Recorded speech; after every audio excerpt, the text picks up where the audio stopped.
Ladies and gentlemen, welcome back to Beyond the Booth. Randall Cunningham, QB1, here with you like we are every Monday night. And joining me, of course, from beautiful Valley Head, Alabama, Phil Harris. What's up, Phil? Oh, everything's going well. I just got back from vacation. Got to go back to work tomorrow. I dread that. But other than that, everything's going good. Hey, we got a loaded show tonight. We got a couple of young, talented guests tonight. And first off the mark, from Hixson High School, known on this channel before, former Indian from Sequatchie County, offensive coordinator Shawn Cooley. Welcome, Coach Cooley. Hey, thank you guys for having me. Appreciate it.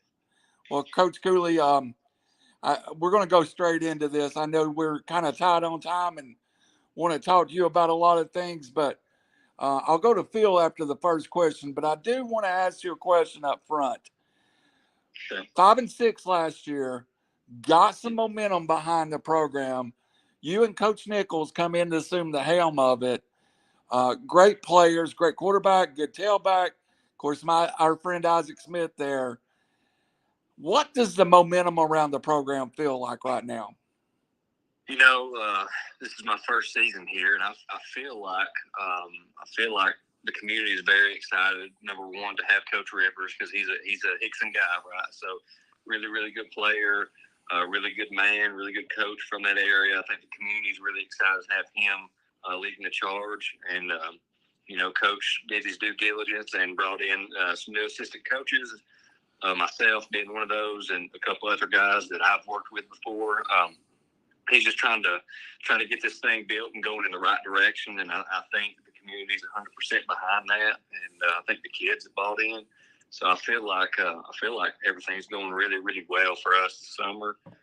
Obviously, everybody has their hiccups and stuff to deal with, like weather and stuff like that we've had some bad weather that's kind of slowed us down a little bit. That's every program, but I feel like the community is really, really involved and ready to get this thing started. All right, Coach Cooley, I'm going to turn you over to a smarter man than me, I don't know if I should say that. I'm going to turn you over to a more knowledgeable man. Phil, you want to fire some questions at Coach Cooley? Yeah, Coach, of course, I know you love the game, but what got you started into coaching? What made you know you want to be a high school football coach? That's a great question, and I think it's just from having really, really good high school coaches when I played football that were, like father figures to me, and just, the impact that a coach can have on a player. It's almost that father figure type thing, and I had some really good ones that made a huge impact on me and made me want to take that career path and, impact somebody's life, not only with my knowledge of, football, but just caring about the kids and building young men into being good fathers, good husbands, and good members of society. Well, that leads me into the next question. How important is football to these kids? I'm from a different generation, and football was everything. Now there's a lot more things to do for high school kids, and a lot of them don't want to go out and put out the effort it takes to, be successful in extracurricular activities, because a lot of times these kids are handed stuff to them and they don't really understand what it's like to work for things. I think sometimes us as parents fail kids because we try to give them too much and not let them work enough for it. Yeah. So that's a really good point, and I would say things have definitely changed since I was in school, which is about 10, 12 years, which is crazy to think about, but definitely, like you said, more things for kids to do. I think you see kind of a lower numbers than maybe there used to be. I think I played with around 65, 70 kids in a 3A school. That's kind of what I played with numbers wise, and I've been in 3 4A schools as a coach and never had that many. So I think the most we've had is maybe 50. So I think, number one, the kids that really, really want to be a part of the program and want to play football, I think you're always going to get those kids out. And maybe you don't get some of the kids who were kind of tweeners. They kind of thinking about it, kind of not. And maybe they decide to go do something else. But yeah, I think definitely with social media, TikTok, YouTube, a lot of things that weren't really around when I was in school. Maybe they were just getting started. I think a lot of that stuff kind of, and they do stuff like that. But yeah, I mean, definitely lower numbers than what I'm used to when I played. Well, Coach, in your offense, of course, coaching kids, no matter how it goes, in your offense, do you kind of just plug people in, or do you kind of work things toward the weaknesses or the strength of your offensive personnel? Well, I think both of those. Number one, a lot of people always ask me what kind of offense do I run, and I kind of give a vague answer because I think it's really dependent on the kids that you have and what their skill set is. If you got a really, really good offensive line and you don't have very good skilled kids, I think you're going to be more physical, more ground and pound, run the football. And if it's the opposite, you might want to throw it a little more. So I kind of tailor my offense to the strengths of our kids. We try to work on weaknesses for those kids, but ultimately rely on, I'm not going to set them up with a chance to fail. I'm going to do the best I can to put them in a situation to succeed. And however we have to do that, we will do that. I'm not, I don't have a big ego. I don't think I know everything. So definitely just trying to get those kids in the best situation, even if I haven't done it previously, try to figure out a way to make those kids successful on the field. Well, Coach, how difficult is this? Of course, Hixson High School, Randy touched on this when we first started. Y'all was like half and half the last couple of years. It's difficult sometimes at a school. Like when I grew up in Chattanooga, I went to school at Red Bank. They had a very strong tradition, and the kids expected to win. When you're at Hixson, I know the kids want to win, and of course you want to try to teach them how to win, but they've got to figure that out for themselves. Sure. They have to learn how to win football games. So it's tough to build a tradition, but you have to do it one step at a time. Absolutely. I think that's something we're definitely focused on. Like you said, expecting to win, not just hoping to win. And I really think just by the attitudes of our kids, we've competed in multiple 7-on-7s, and I know 7-on-7 isn't football, right? But I think our kids went to those 7-on-7s with an expectation that we were going to be the best team on the field. And we expected to win. I mean, we weren't really keeping score of the 7-on-7, but we expected to be perform our best every play. And, sometimes you do, sometimes you don't. But I think our kids they expect to win. I mean, that's the attitude that they've had the whole summer. They're working really hard, and I think that's definitely being bred into them in this new kind of era for Hixson High School football. Well, Coach, when you work with your kids individually, especially when you talk to them, I mean, winning is important, but, competing is probably the most important thing, to give your best, because the tools and the skills you give them, it's more than just about a football game. You want these kids to be successful in the game of life. Yeah, absolutely. And everything that we do, I'll speak offensively, and we do it defensively as well. But I kind of got my name on the offense, so I'll speak from that aspect. Is every kind of period we have during practice, we have some kind of competition involved.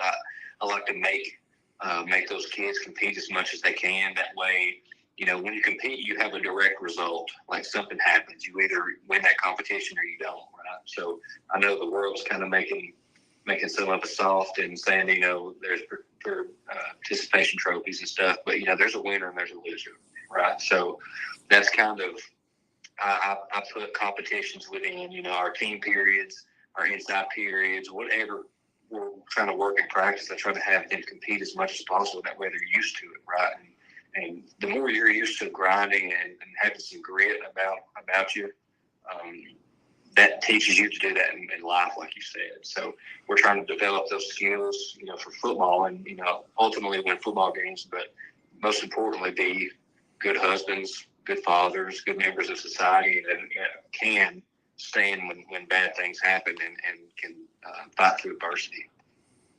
Randy, is anything you want to add? Coach, we've already talked several times, and to elaborate on Phil's point, as you grow players, and I think we see this a lot, like with Coco and your quarterback and some other kids. It was 2 years of really rough football with some success. How key was a little success last year, or a lot of success, to setting the foundation? Go ahead. Right. They obviously needed that, everybody goes through hard times, right? You got to see a little light somewhere. If you're not really mentally tough, a lot of people just give up at certain points, right? So, they fought through some tough seasons, and a lot of those players that we have now played as freshmen. Yeah. Played as sophomores. So them fighting through that, and getting better every year and getting used to what happens on a Friday night, that just helps them. And that you saw it last year. They kind of broke through and they won 5 games, right? So that's just going to do nothing but help us this year, because we're bringing back, I would say, probably 90 to 95% of the production they had from last year's team. So I think you're just going to see a more mature football team, a more disciplined football team, just because they have been there, done that, several years in a row. Coach, I want to ask a question, not about the team, but about you.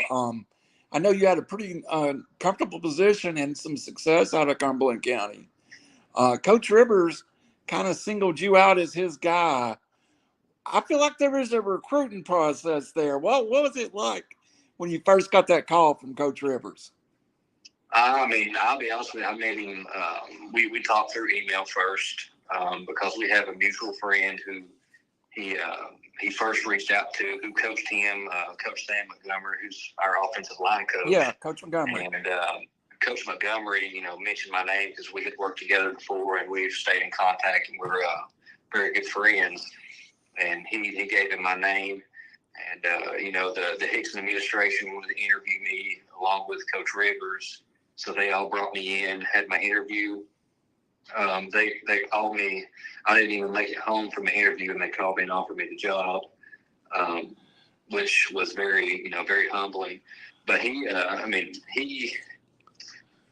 just sitting down with him and talking football, it just kind of, I don't know, it's one of those relationships that kind of just, it felt right and it felt authentic.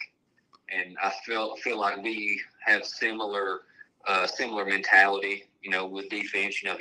He's an attack-oriented guy, and he wants to attack the offense. And I'm the same way offensively to the defense. So trying to attack and not be scared and not play for 7-0, right? So we have really, really similar mentalities as far as football, and I think it just kind of flowed from that. And we both kind of understood that this is probably the way we needed to go is to work together and try to do this thing the right way.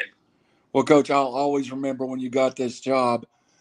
They might have called you on the way home, but as soon as they announced, my phone blew up with people wanting to know, because I've been at Sequatchie County so many years. What do you know about Shawn Cooley? What can you tell me about Shawn Cooley? I got really excited knowing you're going to be at Hixson with Coach Rivers. Phil, I'm going to ask a quick question. I'll come back to you. Did you look at any of the talent that was there before taking the job, or were you just kind of like, okay, what have we got? And you walked in and you found probably more talent than they've had in quite a while waiting on you? I'll be honest with you. Obviously, if any coach is considering making a change, there's not a coach out there that doesn't scout the team that they're considering going to. So obviously, I did my due diligence and I checked on anywhere that I can find film or anywhere that I could find anything about them. Right, so I looked into it and noticed. Number one, first thing I noticed was how good they played on defense and how physical they were. Right. And second thing I noticed was how many players they had coming back offensively and defensively. So, and then it didn't really hit me as much until I got there and started working with these kids and realized how many young kids have so much potential and how athletic they actually were. When I was at Lafayette, Georgia, we were pretty athletic, probably the most athletic team that I've ever coached. And I feel like, that we're more athletic here at Hixson than we were there. So I feel like we've got more kids that, they can run and catch and do things that you can't necessarily coach. So I was, and these are kids that, you didn't necessarily see on film last year. So these are kids that were young last year and, trying to improve and probably going to play a lot for us this year. But, I didn't realize the amount of athletes until I kind of stepped on the field and started coaching. Absolutely. Phil, you want to follow up with Coach Cooley? Yeah, I want to ask you this, Coach. I heard you say you was at Lafayette. Was you at Lafayette when Coach Paul Ellis was there? No, he had just left, and Coach Andy Scott had got hired the next year. And Okay. Yes. Yeah, Coach Ellis, I played against him when he played at 5 here in Alabama. I know he did a good job down at Lafayette to kind of get them, the kind of build it up, foundation-wise. But, Coach, I want to ask you, when you're with the kids out on the field, and you kind of sort of touched on this, and this is a question I like to ask coaches a lot.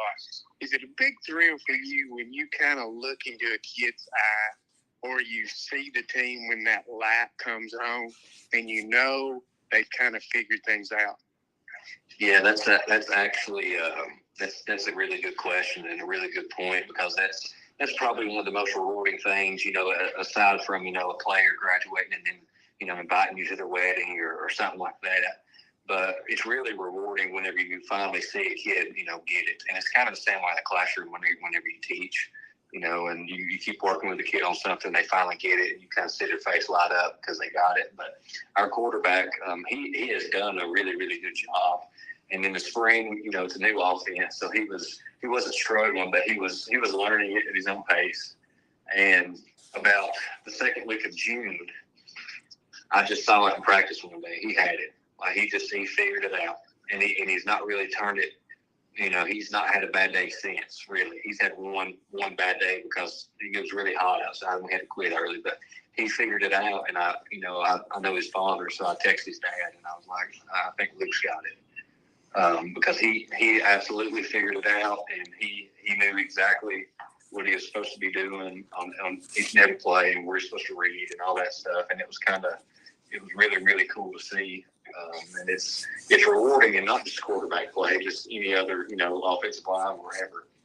It's really, really cool to see a kid finally get it, and now they can play fast and they can play as physical as they want to. Well, Coach, one question I want to ask you: what do you think the future is for football? For a while, I was kind of worried about things because you've gotten into this, matchup deals and less physicality in football.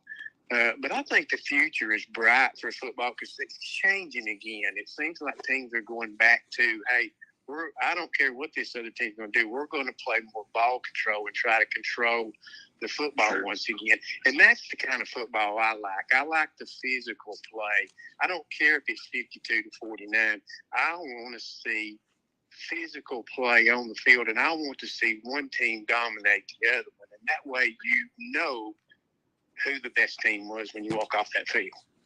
Right. Yeah, and I think your point's valid. And I think if you just take a look at the college, you take a look at college football. I mean, who's won the last 2 national championships, right? So Georgia.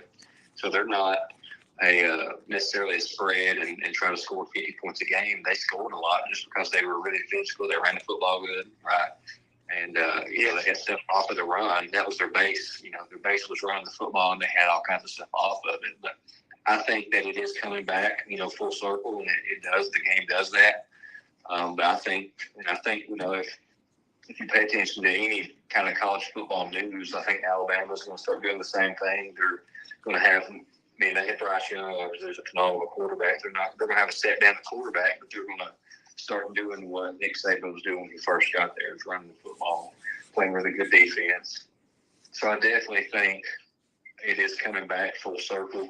I do think that spread teams, if they're really good spread, I think they'll still have a place, in football. And, some people are really, really hard to match up with. Like if you look at UT, like Tennessee's really hard to match up with for a lot of people, and I think it works for them. So I think you'll see a lot less people trying to be spread just to do it because it's a fad. And I think you'll see a lot more ball control like you're talking about. And, some teams doing the spread stuff that are really good at it, but probably coming more back to old school football. Well, go ahead, man. Yeah, I've about run out of the things I was going to ask you. Okay, well, Coach, talking about some of your personnel, we had Coco on as a guest, and I would be remiss not to mention what an impressive young man, and a young man that's not played a lot of football. He was talking about not playing until he was in junior high. What does that offer an extra challenge for you? Someone who's not played since they were in the second grade, third grade, just to work with his raw athletic ability? Yeah, I think it kind of goes, both ways. I think if we're being really honest with ourselves, what a kid does in second or third grade, football-wise, it's usually never what he's going to do at the high school level if they play the whole way. So I don't think there was a lot lost in that time that he didn't play. I think about 6th, 7th grade, whenever kids start, to mature physically, I think that's kind of the area that they probably need to start playing. So I don't think there's a whole lot missed, not playing a lot of Little League or whatever, because I'll be honest with you, I didn't play a whole lot of Little League myself. I played 1 year, I think, and then I played middle school ball and high school ball. And that was plenty enough to kind of catch up. But you can take a kid, I think, that hasn't really played and find a spot for him on the football field. It's not like baseball where it's really skill-oriented. And if you skip 2 years of baseball and try to go to high school and play, it's going to be tough for you, just because of the skills you need. But I think football, just from an athletic standpoint, you can find a player, a position, and teach him those skills and those techniques. And I think he can go out on Friday night and probably play pretty good for you. You talked a little bit about your quarterback, and as I'm getting prepared for the season and I talk to more coaches, his name comes up more and more. He's really a riser in the quarterback ranks in the area. What do you have at quarterback, and why do you think other coaches are noticing him? Yeah, he's an upcoming sophomore, so he's a young kid, right? He's got good length. He's close to 6'2". He's 6'1" plus, so he's close to 6'2". He's still got some growing to do. He'll get taller. He'll gain more weight. He's probably about 155, 160 right now, which is not where he wants to be. But, he's a young kid. But he has a live arm. I mean, when he throws it, he's a natural thrower.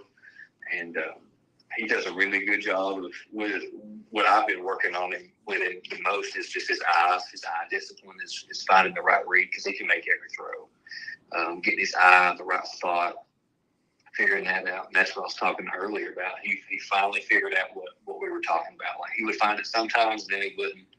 Mm-hmm. Now he's locked in on that read, okay? So he's very coachable. He's got phenomenal potential. I really think he could be a really good player. And what a lot of people don't know about him is he can run pretty good too. Right. Obviously, he can run. I think he hit 4.8, 40, which is, it's pretty good, especially for a sophomore. So he's got good scramble ability. He can make some plays. Now, like any young quarterback, he's going to take some shots this year and make some mistakes. But I'm okay to live with that. He's just got to get our players the ball. And I told him not to do too much. I mean, that's just he don't have to do too much. He just got to run the offense, and that's something he can definitely do. He's got, like I said, he's got a lot of potential to be a really, really good football player. And of course, you've got the only punter place kicker that's obsessed with playing wide receiver. And we've talked about Isaac in the past, but he's such a welcome weapon for both sides of the football. What does having a kicker like that mean to your program?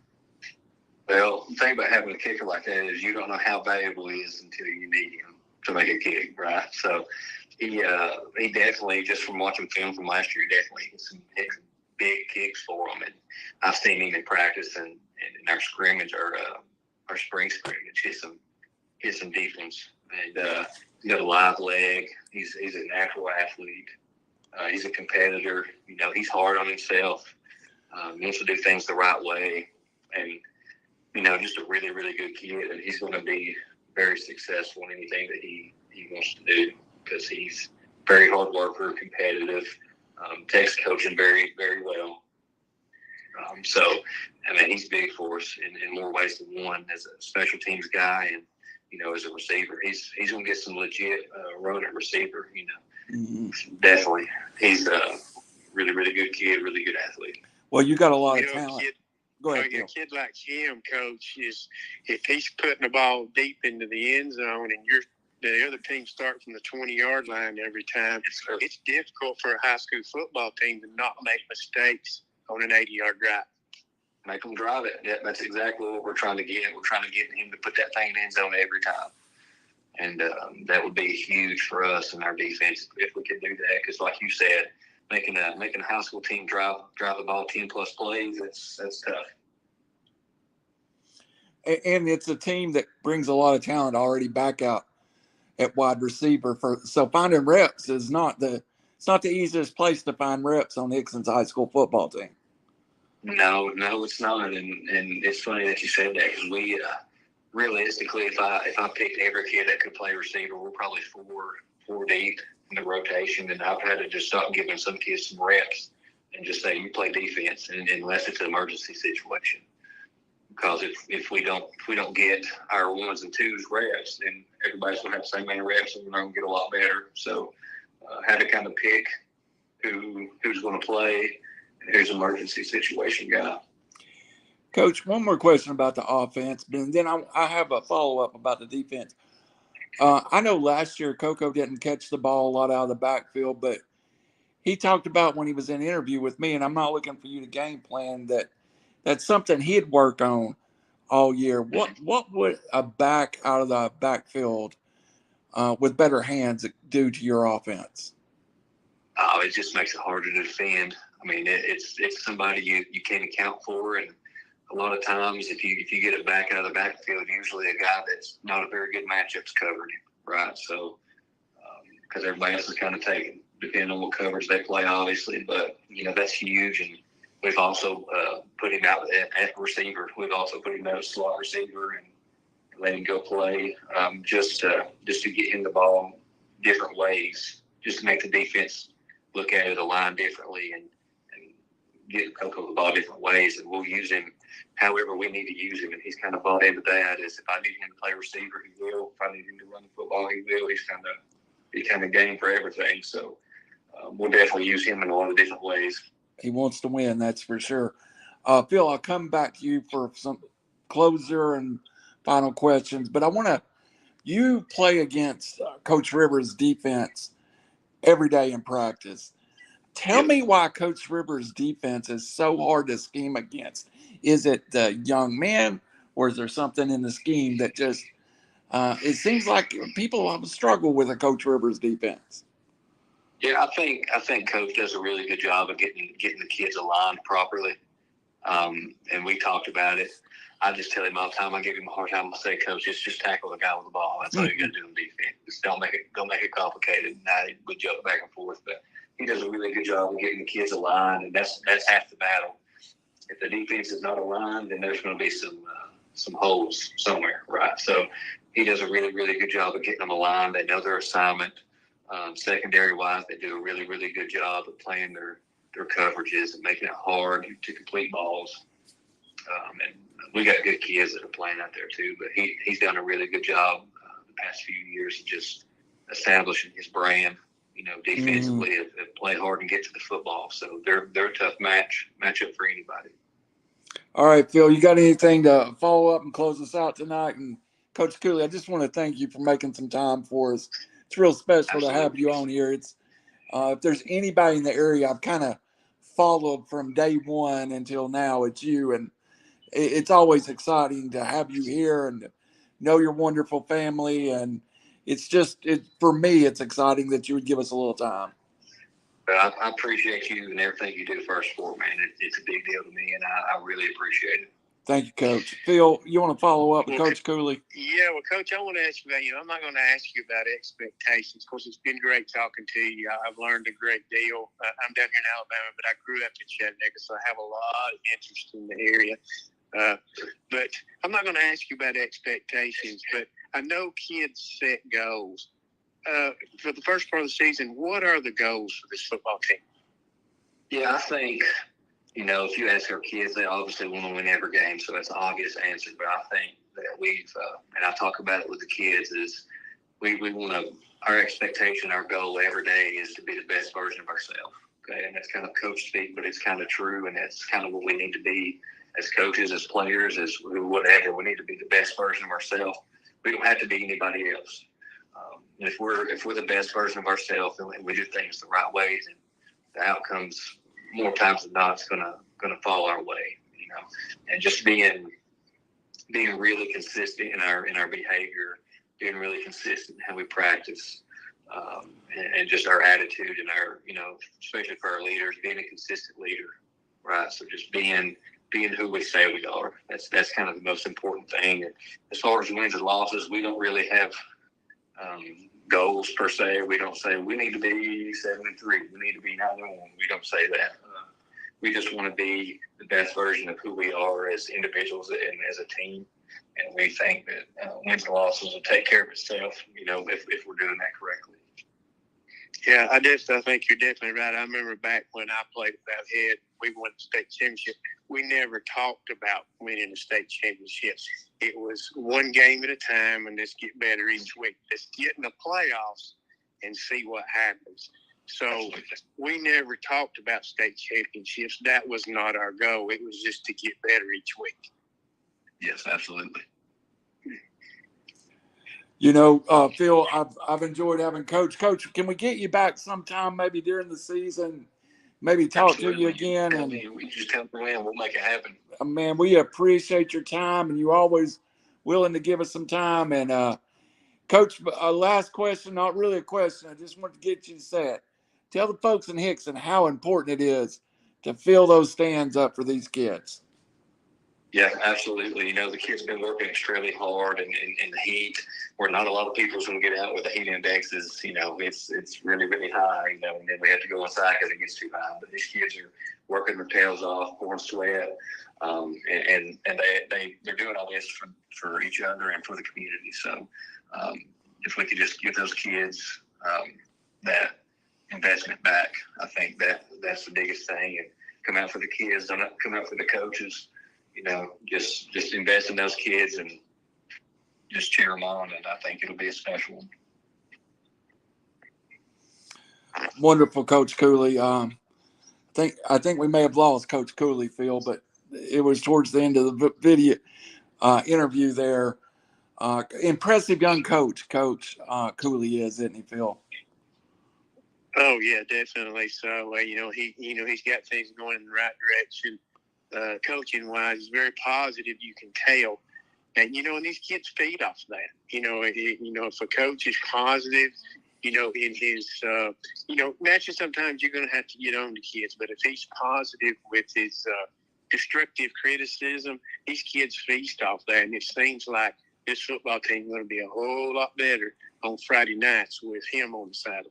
Absolutely. Well, we're going to take a short break, and then Phil and I will be back. We're going to get around the SEC a little bit with news and notes.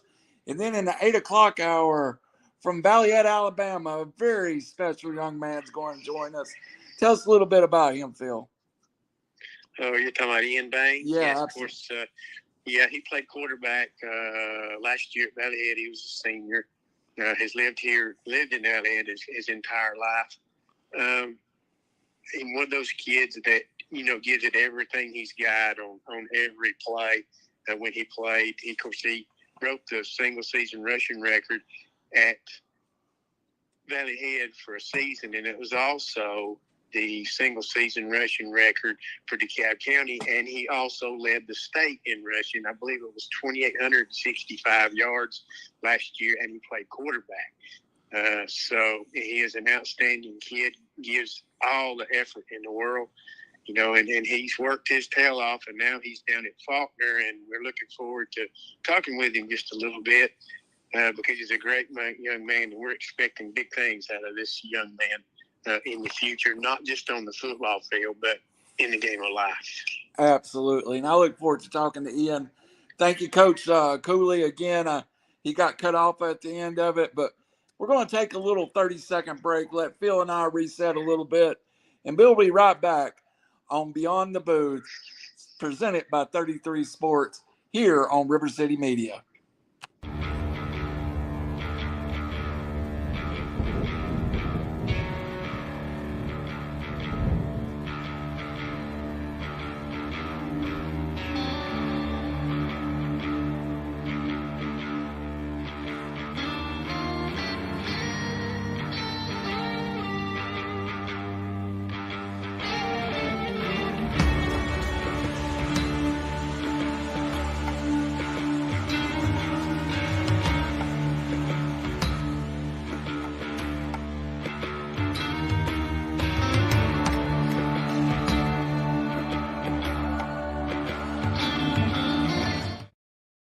Chattanooga, when you call, we answer. Now, we're calling on you. Vote for Davis, Kessler & Davis as your best personal injury law firm at bestofchat.com. The commercial, and then I'll call Ian, and Okay.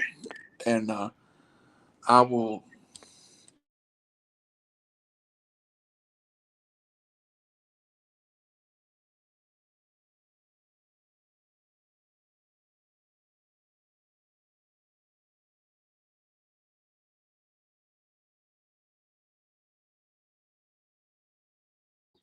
Welcome back to River City Media and Beyond the Booth with two old radio heads. You know, Phil, saying that you're a 30-year radio vet, it's kind of the last of a generation that we are as far as calling high school football. Everything's becoming multimedia, and there's not a lot of guys like us that started in the 90s still around.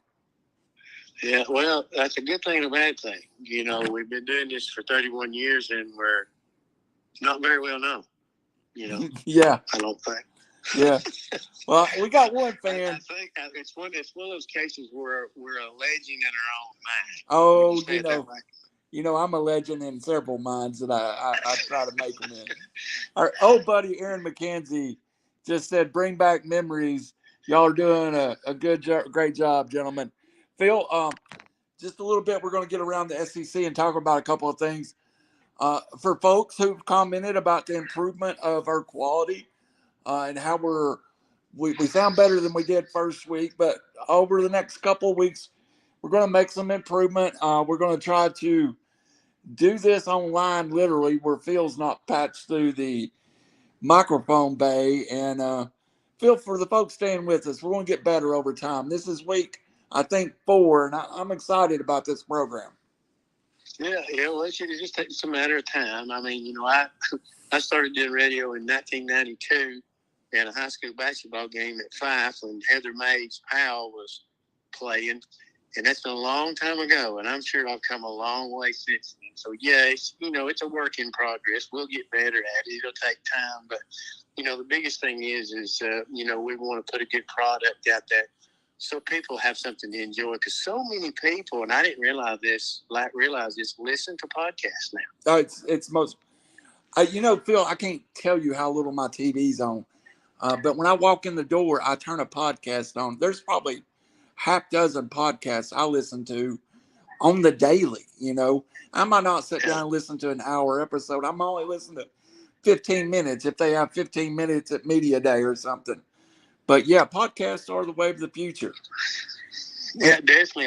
John Kirby, a good friend of mine, I visited him not too long ago, and he talked about that's all he does. He said he listens to podcasts constantly. So I didn't realize how many people listen to it. But of course, you've been begging me for years to get into this, and of course, time has kept me from some of it. But some of it, I just didn't know if I would be interested in this or not. But as time goes by, and I'm trying to break away from my normal routine of where I work, you know, this is beginning to be more and more interesting for me. And who's to say it might, make a living one of these days. Right. Absolutely. And, talking about people on, we had 21 people on listening live to our interview with Coach Cooley just a minute ago. You start talking about 21 people listening live, plus the hundreds that download it, you're reaching a pretty good audience. Yeah, definitely. I know you tell me the numbers, and of course I don't understand a lot of it's Greek to me, because I don't really keep up with things like that. It's just, even if you just if one or two people listening and you make a difference, that's what this is all about. Because people enjoy having something positive to listen to instead of listening to all the negative political crap that we have to deal with every day. The one thing you can do for Phil and I is like, share, follow, leave a comment. Yeah, we're doing this all from free, and we got a couple of people that's helping us out. But the more we like, follow, and share, the better off. Phil, coming up in about 20 minutes, an interview with Eian Bain. But in the meantime, I want to we promised to stay local, and we're going to do some college stuff local. I want to talk about two big stories, one from Athens and one from Knoxville this week. Let's start in Athens, and no one can question the absolute sure dominance of the Georgia Bulldogs the last couple of years. The football team on the field has been nothing but great, but you're starting to hear these off the field issues and creeping into your life, and repeated speeding tickets, and the tragic accident a couple months ago with the car crash.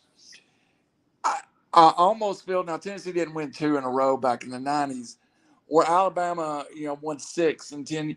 But the rumors and the innuendo and the media spotlight gets on these teams that are being super successful. And when you have issues like this, it will paint your program in a negative light. Yeah, definitely. If you don't deal with it in a positive manner and get things resolved, and you try to kind of hide things.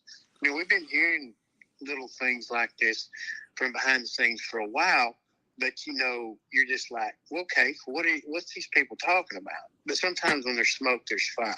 Now things are starting to come out, and I've heard several times that, there's not a good vibe down there, in certain situations off the field. It's great on the field, but behind the scenes, it's not going real good. And players have left because of that. But you really didn't know or didn't understand what people were talking about. Now we're starting to find out a few things. There's no doubt that they've been dominant on the field, haven't lost in 3 years. But sometimes success breeds the problem in its success. You think about the 1 year that Lane Kiffin spent at Tennessee. The national media was on Tennessee, even though they were an 8-5 football team. But when you put that spotlight on the kids too, every little thing is magnified, and you almost have to ask your kids to go up beyond, and it just doesn't seem to be going that way off the field at Athens right now. Well, and things, this happens to teams. It happened to Tennessee. Sometimes you recruit stars, and that don't necessarily mean, people that are going to be good off the field. They're great on the field, but sometimes they're not great off the field. So sometimes your evaluation's a little bit off. And I think sometimes teams will recruit stars and not evaluate enough. And I think sometimes that can cause you to cave in internally if you have problems, inside, because you got to have kids that get along. That's the most important thing in any kind of program. Kids have to like each other. I absolutely, and it's not just leadership at the top. It's leadership at all levels. Like, one of the things about Tennessee's collapse after the former era, and it happened during former, was that staff had been together so long, and then you started seeing them leaving, especially David Cutcliffe leaving. It was a blow to that staff. And now you see Georgia have 2 coordinators leave in 1 year. Really, or the offensive coordinator leave. It really, that's you got to find the right fit there to keep the program rolling, and that's something Coach Saban has been really good at. Yeah, he always seems to find that diamond in the rough. Of course, he's totally changed things. We watched it last year, and everybody will talk about it all now. They couldn't stop running water with a faucet. Okay, if it wasn't for Young, they couldn't move the football. They couldn't run the football. And I think over time, if he lost a couple of games, it really could have lost about 3 more. But I think Coach Saban may have looked back and said, wait a minute here. We can't stop people defensively. We can't run the ball, so we can't control the game. And Alabama would struggle against weak teams running the football. They could throw on anybody, but they had trouble running the ball. So I think he's getting back to that basics to where they want to be dominant up front on the offensive line, and they want to be able to stop the run. And that's what he always has made his money on, so to speak. They've kind of gotten away from that, but golly bum, the receivers and quarterbacks and running backs they had, who could blame them? No. They won a bunch of games doing it that way. Well, they don't have them receivers that they had in the past. Now, they had a 5-star quarterback last year that was some more good, but they don't have the playmakers that they had. So he's going back to what I think team football rather than individual football. And it might not start out that way for Alabama, but they will get back to the old way, the old Alabama way. And I think, and then that's what I asked Coach Cooley about, I think football's changing right in front of us. All right, Phil, I think that's an excellent point. And I think even I was going to ask Coach Cooley, didn't get to, even the spread teams. I every week on Friday night, I cover a spread high school team.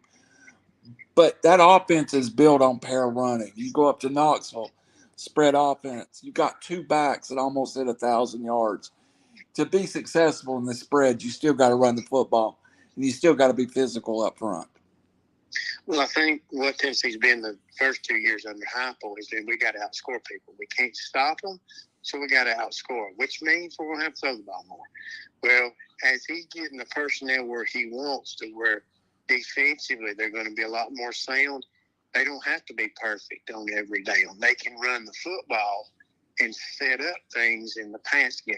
And if Tennessee's able to do that and just play solid, decently solid defense, they're going to be successful. You're not going to see them score 55 points. They're not going to have to.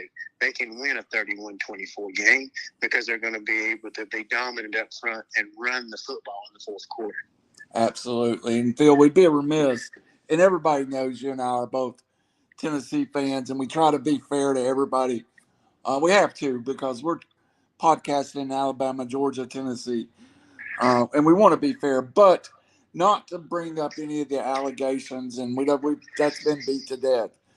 But Tennessee finally did get its day in court and resolution to that, and not the details of that, but it did come out, I think, what the University of Tennessee wanted, which most of the penalties have been served through the first 2 years of Heupel's regime. You're still going to have some scholarship reductions moving forward. No bowl ban. But what would be the temperature of that team now? All that's behind you. You know what your punishment is. Same week, Heupel gets the number 1 player out of Georgia, a 5-star receiver, Edwin Spillman for over Middle Tennessee. Recruiting kind of gets cranked up a little bit. Might have been by accident. I don't know. But you kind of see some momentum going in recruiting. But I really want to focus. To me, it seems like a relief for the fans, for the team, for everybody involved in Tennessee football to have some closure to this. Yeah, definitely. I think sometimes, negative publicity ain't always bad. So they were staying in the news. The people was wondering, well, what's going to happen? What's going to happen? Well, other schools were using negative recruiting against Tennessee. Yeah. Well, now all of a sudden they've gotten out of the forest and gotten back into the open field. All that's behind them. Don't have to worry about it anymore. Now Coach Heupel can say, hey, we're moving forward. All that negative crap you were hearing is just sour grapes. They don't like Tennessee because we're successful and we're going to be successful. And he can tell parents and kids that now. And I think sometimes that's, has started things rolling in the right direction. Well, the kid that they got out of Georgia that was the number 1 player, well, I'm sure Georgia was on his mind, but all of a sudden you start hearing some things in the background about Georgia, and that makes him think, Tennessee's come out of the woods. They're an up-and-coming team. I want to be a part of something that's up-and-coming. Who knows what the future is for Georgia? And kids are swayed by that type of thing, because Tennessee's in a positive state of mind right now, and it shows. Look at what's going on in Knoxville right now. everybody pats, Heupel on the back, but our athletic director, Danny White, has done unreal the job to put positive influence on every athletic team in the UT system. It's unreal how things have gotten in the last 2 years. Yeah, absolutely. And, it's exciting. And I think it's better. I watch a show that's Unnecessary Roughness on Barksville, and the guy that hosts it hates it every time someone says this, but I really do think it's better for the SEC in Georgia, Tennessee, Alabama. I think that element that's been missing, even though they're winning national championships, is Tennessee. And I don't know that Heupel ever wins one, but I do think the conference rivalries and the conference pulse is better. I think it's better when Florida's better too. But it definitely saw some change in the last 12 months as far as Tennessee's image. Yeah, definitely so. And I like this thing where Heupel brings that up about Tennessee is the real UT and the right shade of orange. Well, he of course, the media makes a big deal out of that, but that's great. That's publicity. Anytime you can get publicity, and when we do play Texas, it's going to make the game a lot more fun. So, like you say, if Tennessee's winning, it makes the SEC better because when you turn on the TV, you know exactly who Tennessee is. I mean, the Lady Vols are known. The softball team is known. The baseball team is known. The basketball team is known. The football team is up and coming. And I don't care what anybody says. There's a bunch of teams in the SEC that want what Tennessee has. Absolutely. Phil, we're going to take another short break here. And while we're on break, we're going to get Eian Bain on the phone. And then this last 30-minute segment, we're going to talk to Eian. And I'm excited to talk to Eian. He's accomplished so much. And get to talk to him a little bit about heading down to Faulkner and what it's going to be like. So another quick break, and Phil, you got something to follow up with that? No, you're ready to get it started. We'll get him on and let him educate us a little bit. Yeah, we're going to run a few commercials here, and we'll be back in about 90 seconds.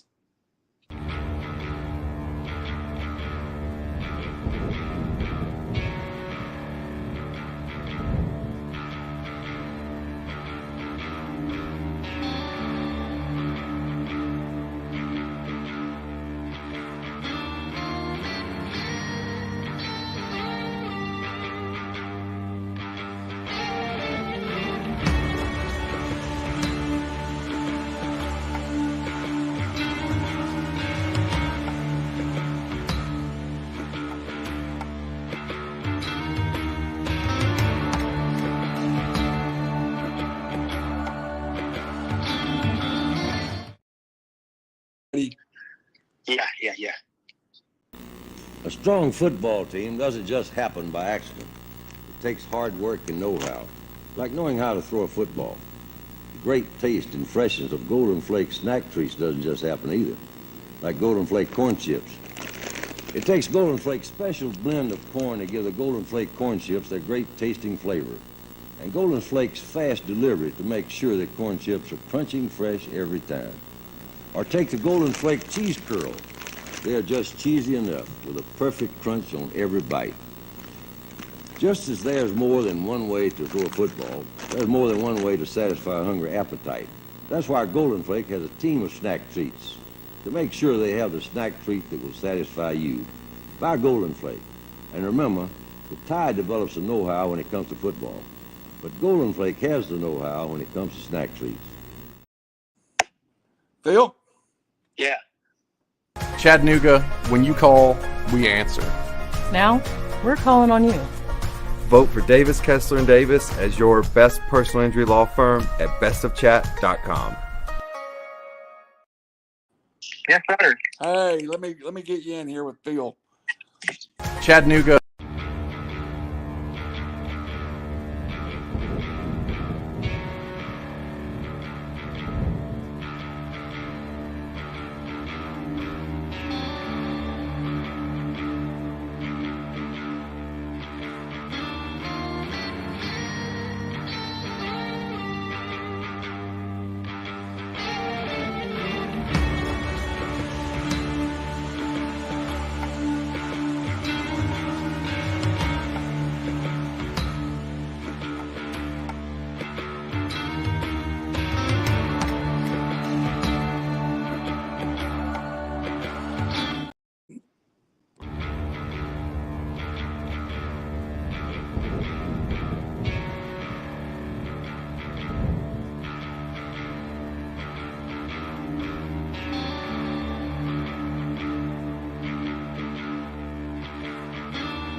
strong football team doesn't just happen by accident.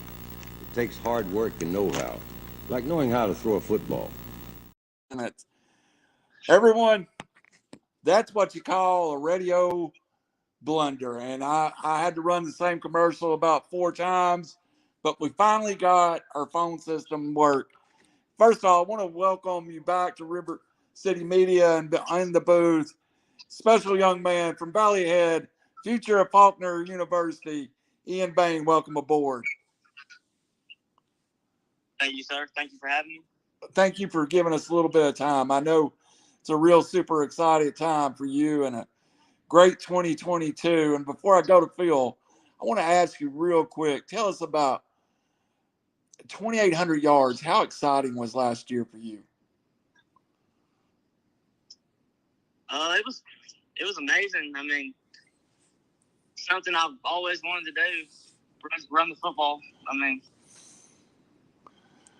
it was a great year. So Phil, you know a lot more about Eian than I do. I've been stuck up here in Tennessee. So why don't you take over and ask him some questions? Okay, I'll do that. Well, Eian, I guess you know that, of course, your dad at one time, Chris, was telling how old I am. But, I coached him one year when he was in Pee Wee football. And that was many, many, many moons ago.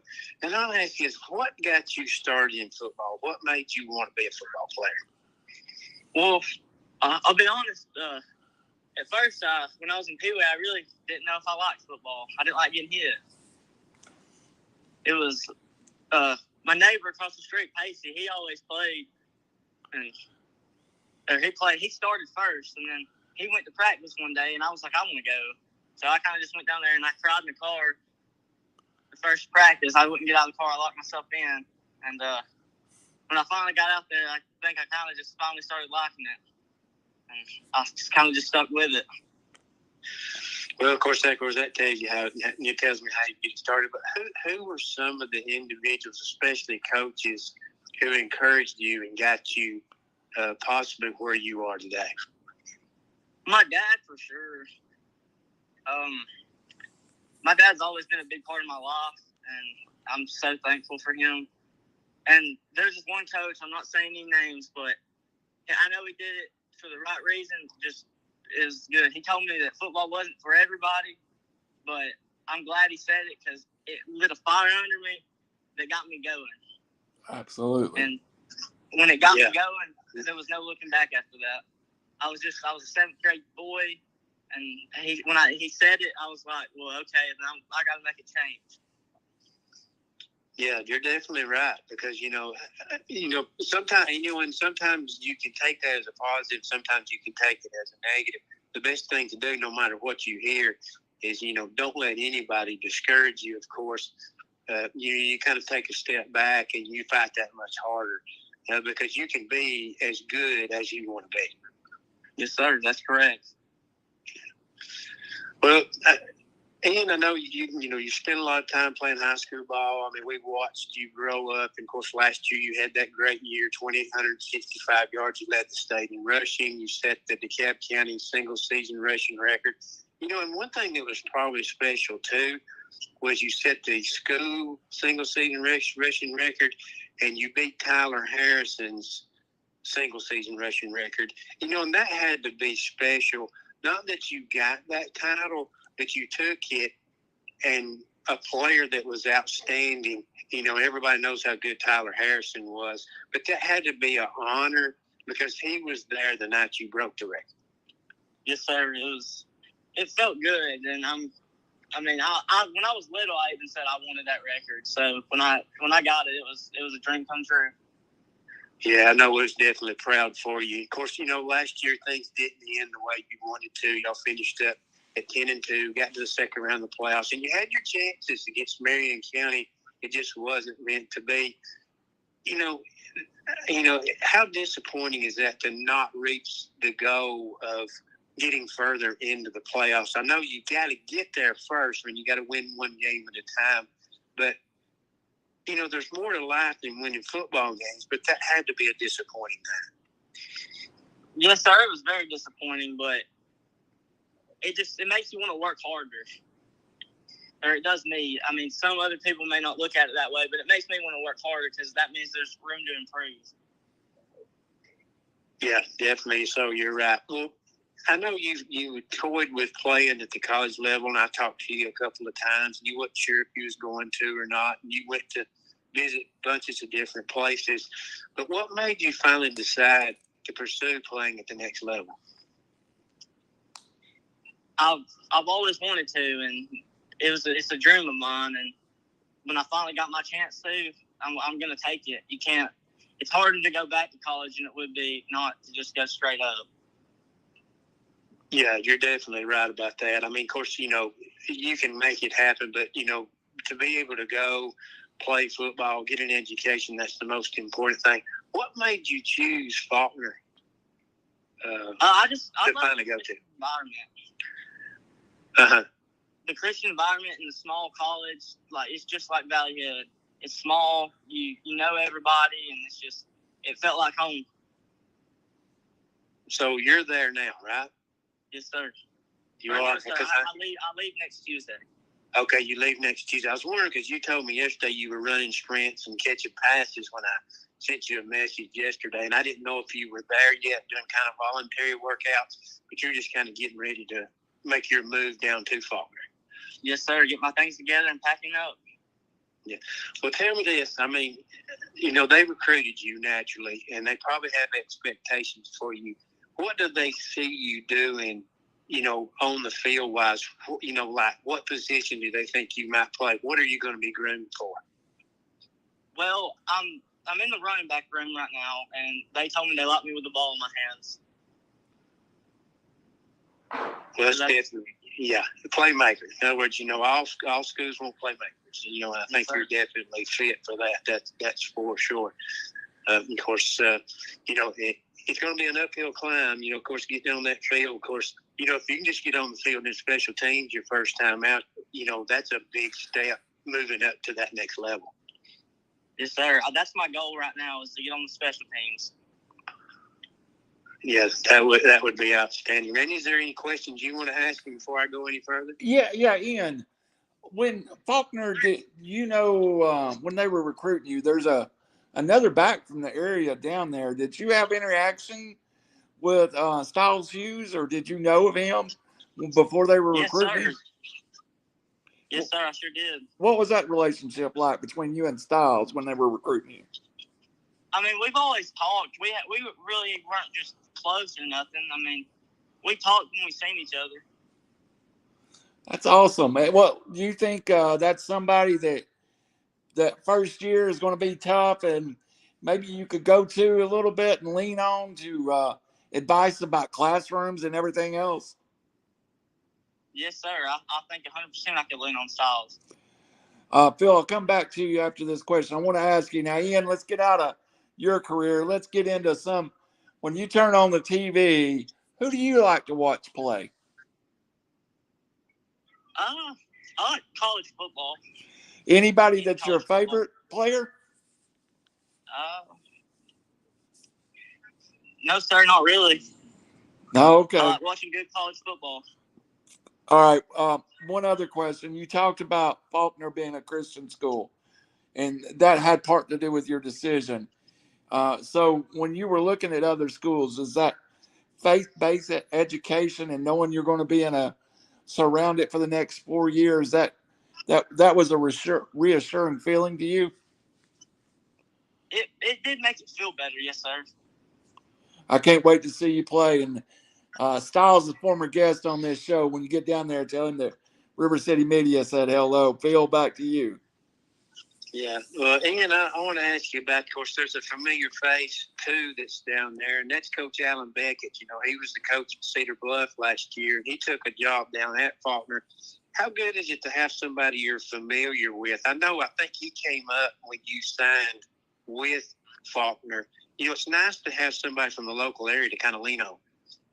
Yes, sir. I do like that because, I mean, that's someone that he knows kind of where I'm from and how stuff went last year. So he'll be familiar with me, and I do like that. Yes, sir. Yeah, because he can definitely tell the other coaching staff what you're, pluses and minuses are.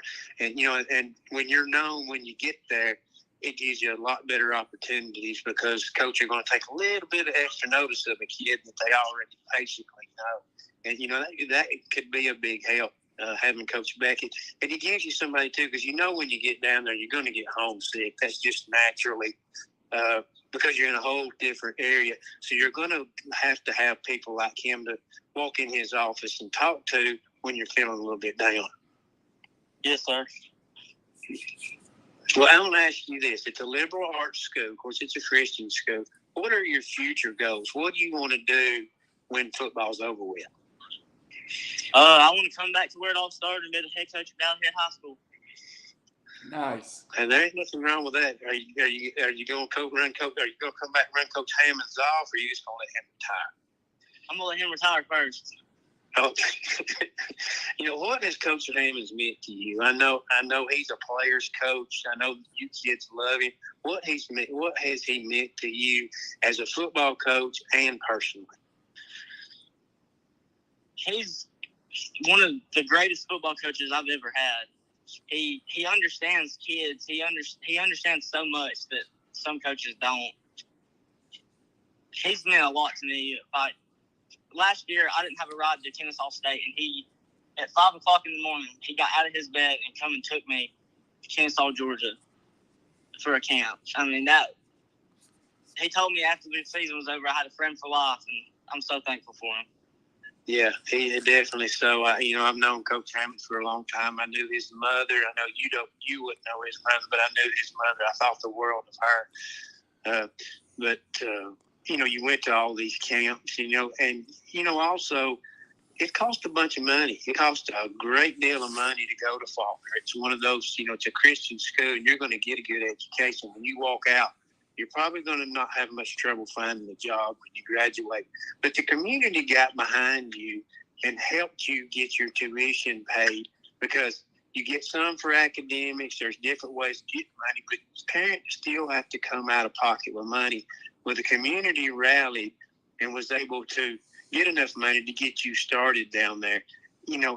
What would you want to say to the community who got behind you and made part of this goal possible? The biggest thank you I could possibly give anybody. That's what I want to say to them. The community is the reason I'm going down there right now. That's awesome. They believed in me enough to get together and help get my tuition paid for. So I'm so thankful for them. This is the best community around here. Phil, let me ask Ian a question. And you're an Old Valley Head Tiger too, so I won't let you in. Ian, everybody I know that puts that Valley Head uniform on, it's special to them. What was it like playing football? A little small community in North Alabama. What does it mean to you last 4 years to go out there and represent Valley Head? It means everything. You represent your home, you represent your school, you represent your community. I mean, you do it all, and everyone that does it needs to have a smile on their face because it's a feeling that when it's gone, it's gone. Right. Did you, after last year, after such a good year, 10-2, Phil talked about didn't finish the way you wanted to, but was there times last year that was so magical? And just so you know, I broadcast football in Tennessee, but Phil was sending me updates every week to how many yards you had. And there was more people than you knew following your rushing total. Was there ever a point during that magical year you just sat back and looked at the stands and thought, man, I get to play football at this school and this is great, and just took it in for a second? Yes, sir. All the time. Is there any memory of a typical game or a victory that you felt good for the community and yourself? When we beat Cooley Christian last year, yes, sir. They missed the game-winning field goal there was 3 seconds left on the clock after they missed, and we need the game out. It was over. Oh man, playing quarterback, you got to take the knee. Yes, sir. How's it going to be different playing running back? And I know you you look like a running back on the field, but you threw the ball every now and then. But you played like a third running back, even at quarterback. But is it going to be different not taking the shotgun snaps or the snaps after you get down to Faulkner, and just strange in any way? Oh, yes, sir. I'm sure it'll feel a little different, but, I mean, you just got to adapt to it. Right. Do you look forward to not playing quarterback? Yes, sir. I could see that. Phil, I just had to – I know you're the old Valley Head Tiger. When you talk about Valley Head football, you always talk about how special it was. So I was going to ask those questions for you, buddy. So, Phil, if you can take back over. Yeah, it means a great deal. And, of course, Ian, you've left your legacy on football at Valley Head. Had a great year last year. But you're leaving behind a pretty good football team. This team coming up next year has a lot of expectations, too. You know, I think Coach Hammonds has a great foundation laid. And the type of coach he is, he's not going to win 10 games every year. But come playoff time, they're going to be competitive against anybody they play. And this team this fall's got the potential to be pretty darn good because they're good up front on both sides of the ball. Yes, sir. Coach Kirby and Coach Hammond and Coach Jay they're going to get them ready. There's no doubt in my mind. They're going to be ready to play when the whistle blows. Well, one thing I want to ask you about, I mean, I know John Kirby. I've known him for a long time. We played football together. When you got the word of him having a heart attack, what did the players think? You know, because John's one of those people. He is an assistant coach, but but Coach Kirby, you know, is the kind of coach you can lean on, and you really enjoy his company. What did it mean to the team when y'all heard that? I mean, we were all in shock, really. I mean, it blew my mind. I don't know how other people thought. I didn't really get a bunch of people's opinion on it, but it blew my mind because he's healthy as a horse. I mean, I wouldn't have thought that in a million years that would have happened to him. Yeah. I'm just glad he's all right. Yeah, he's doing well. I think he's a little down right now. When I talked to him, he's worried about his appetite. And I told him, I said, I've been through the same type of thing. I didn't have a heart attack, but the same type of thing. Your appetite's not going to be good for a while. You know, your body goes through a shock like that. But I know when the team went and visited him, the players that are there now, it meant a lot to him. You know, and it's going to be a long time before he's going to be able to get out on the field. But I'm sure he enjoys the support. And I can guarantee you one thing, he wants you to do well. Down at Faulkner, you know, of course, we're going to be watching. There's not much, don't think there's a lot of pressure on you but we want you to do well. Definitely want you to do well on the field, off the field, because we're more interested in how you become as a person more than how good you are on the football field. You know, and I was glad you got all the accolades and you run for 2,865 yards. But what impressed me is you did it the right way. You give it all you had on every play. I know you got tired in fourth quarters, but you picked yourself up and kept coming back. And that's the kind of things that fans love to watch. And, you know, I think you have that. You have it, as most people says, because if somebody says you can't, you're going to find a way to say, I can. Yes, sir. Everything and anything is achievable. Anything is. You just got to have the right mindset to do it. Well, Ian, is there anything you want to add? Anything you want to say out there? I know we're rooting for you, and we'd like to have you back one of these days. Maybe, in the off season or something when all this gets, over with, you can come back and visit with us. But I want to try to definitely get to a game because I want to come to see Faulkner play, and whether it's in Montgomery or somewhere else, it's a pretty good ride for us. But I'd love to come see you play, and I know the people here in the community of Valley Head are behind you 100%. Yes, sir. All right, Phil, I'm going to put Ian through the get to know Eian Bain question spectrum. Now, I do this with every player we get on here, Ian. So just relax, and this is just about you as a person. Yes, sir. When you walk out to your car or truck or get in your friend's car and truck, what's on the stereo? What's your favorite tunes on there? Mine's, personally, I like the radio. Country or wild country. You can't go wrong with it. all right. A new country or that 90s country? I like all of it, really. Oh, good. Now you're a man after my own heart. What is Eian Bain's favorite meal? If he could have anything in the world, sit down and eat, what would it be? 100% macaroni and cheese. Can't go wrong with it. That's a good one. Yeah. You're going out on Friday night, and you worked hard all week, and you're tired. What are you and your friends going to do for some fun? Go bowling? Go out to a movie? What does Eian Bain like to do? We hang out here at the park a lot. Play some basketball. Ain't nothing wrong with that. Do you like movies or TV or music? Which one do you prefer? I guess music. I mean, you can sit here and chill out and just listen. All right. What did you have, or do you have any game day superstitions? No, sir, not really. Just stretch really well. Didn't put one pad on us. That's good. Most people do. I had a lucky shirt last year. Did you? Did you wear it all 12 games? Yes, sir.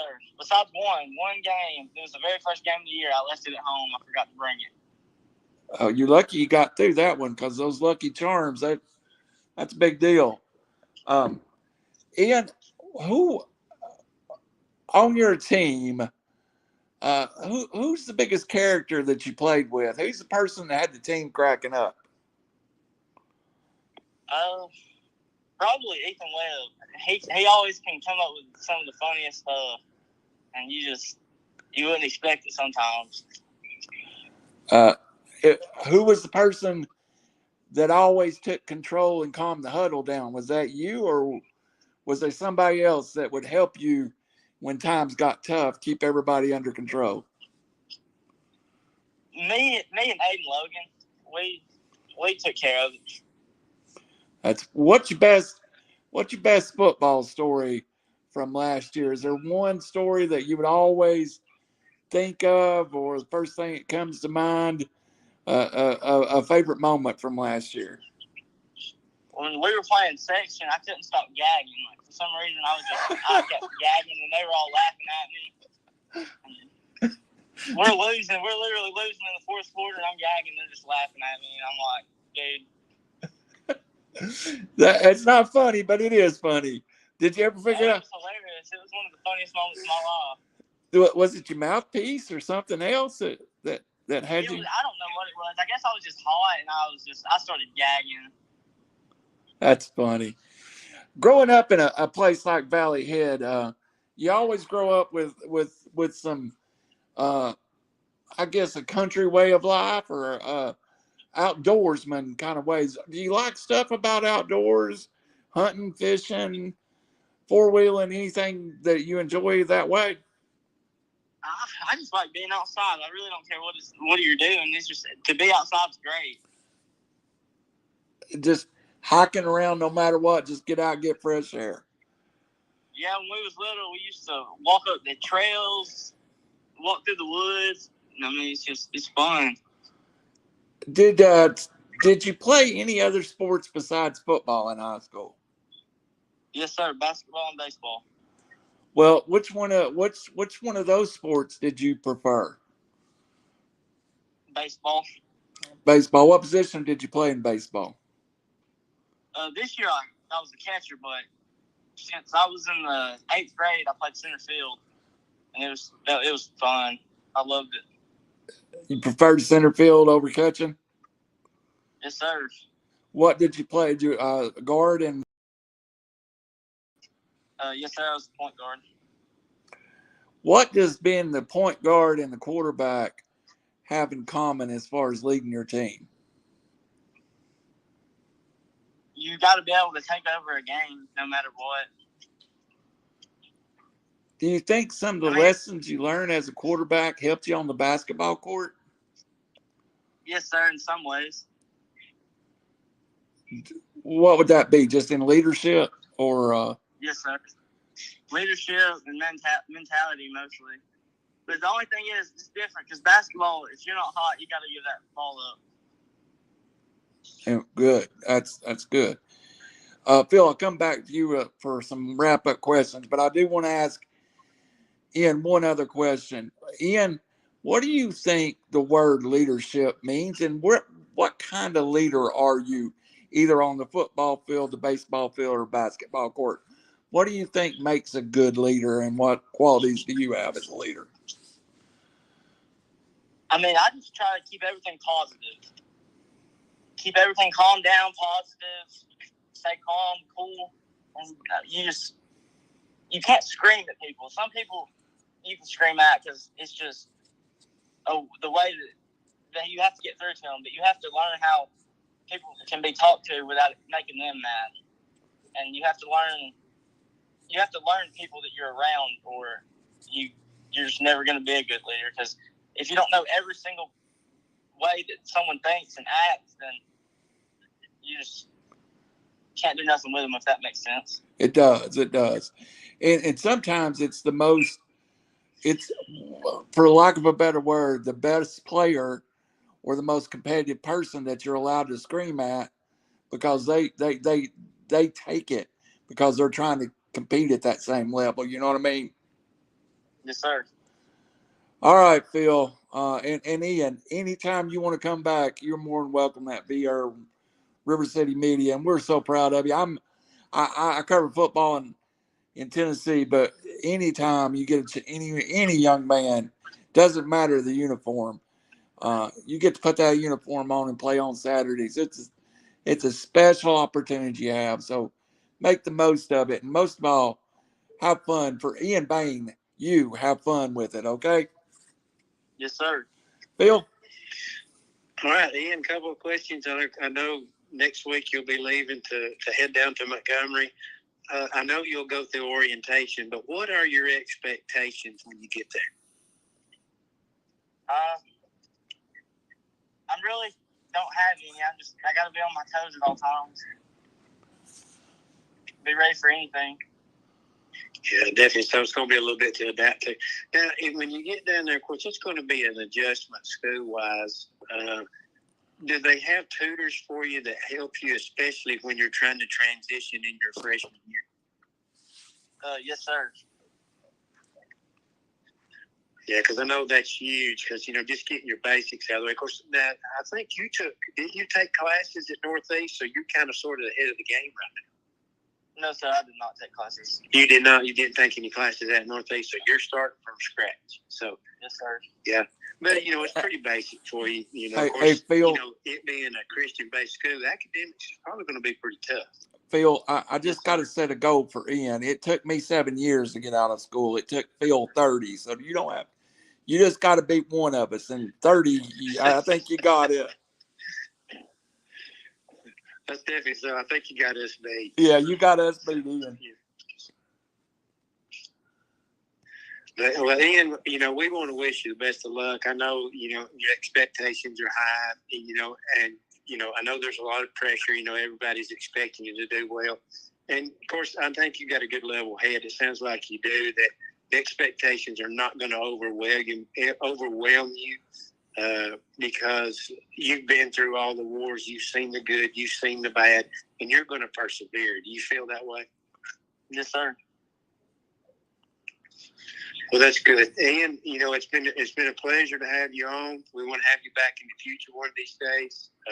And we look forward to seeing you play. And I know football season going to be here for you. I know tomorrow I start media days up here in Etowah County. So football's here. It's amazing how quick it's gotten here. But we want to wish you the best of luck. And I know your team last year, I think they went 4-7. Surely the expectations are a lot higher this year to be much improved, because they play a very difficult schedule. There's some very good teams on their schedule, but I'm sure you're ready to go contribute. Yes, sir, I am. All right, Randy, you want to close it out? Yeah, Ian, it would be remiss if we didn't give you a chance to give a shout out to anybody you want to give a shout out to. The community of Valiant, for sure. That's great. Any coaches or ex teammates you want to give a shout out to? My little brother. Sir. He's coming. Do you think Nate's going to have a good year this year? Yes, sir. That's good to hear. Well, Ian, anytime you're in the area or after the football season's over with, get with us. We'll get you back on here for an update. For Phil Harris, I'm telling you, Phil, it seems like these 90 minutes go so fast. And again, go ahead, Phil. Oh, no, go ahead. Yeah, that's fine. I just agreed with you. For Phil Harris and Shawn Cooley early today, and Eian Bain with this interview, we want to thank all of our guests. And we want to thank you for listening to us here on River City Media 33 Sports. And we're here every Monday night at 7 o'clock. Special guest every week. And again, thank Eian Bain for such a great interview, and good luck at Faulkner. And of course, Shawn Cooley and his Hixson Wildcats team. It's going to be opening up here in a few weeks. This is Randy Cunningham along with Phil Harris. We'll see you next week.